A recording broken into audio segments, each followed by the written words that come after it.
మేడ్చల్ జిల్లా గట్కేసర్ మండలం ఎదులాబాద్ గ్రామం లక్ష్మీనారాయణ చెరువులో ఇటీవల కురిసిన వర్షాలకు జవహర్ నగర్ డంపింగ్ యార్డ్ రసాయనిక వ్యర్థాలు వర్షం వల్ల ఎదులాబాద్ చెరువులో కలవడంతో సుమారు 2 నుంచి 3 కిలోల చేప చేతికి వచ్చిన చేపలు చనిపోవడంతో వేలల్లో నష్టం జరిగిందని, చెరువుపై ఆధారపడ్డ 1000 కుటుంబాలు జీవనోపాధి కోల్పోయామని, సంబంధించిన అధికారులకు ఎన్నోసార్లు చెరువులో కలుషిత వ్యర్థాలు కలవకుండా చూడమని ఫిర్యాదు చేసినా కూడా ఫలితం లేకపోయిందని గంగపుత్రులు ఆవేదన వ్యక్తం చేశారు.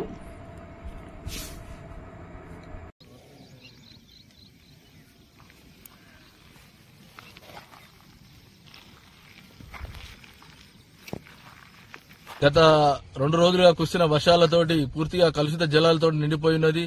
మత్స్యకారుల జీవనాధారం చేపలు మొత్తం చనిపోయినాయి. కాబట్టి ప్రభుత్వ పరంగా మమ్మల్ని ఆదుకోవాలని, ఈ యొక్క డంపింగ్ యార్డ్ నుంచి వచ్చే వాటర్ ని మూసీలో కలుపుతారా లేకపోతే ట్రీట్మెంట్ ప్లాంట్ చేస్తారా మేము ప్రభుత్వాన్ని డిమాండ్ చేస్తున్నాం. జై గంగపుత్ర.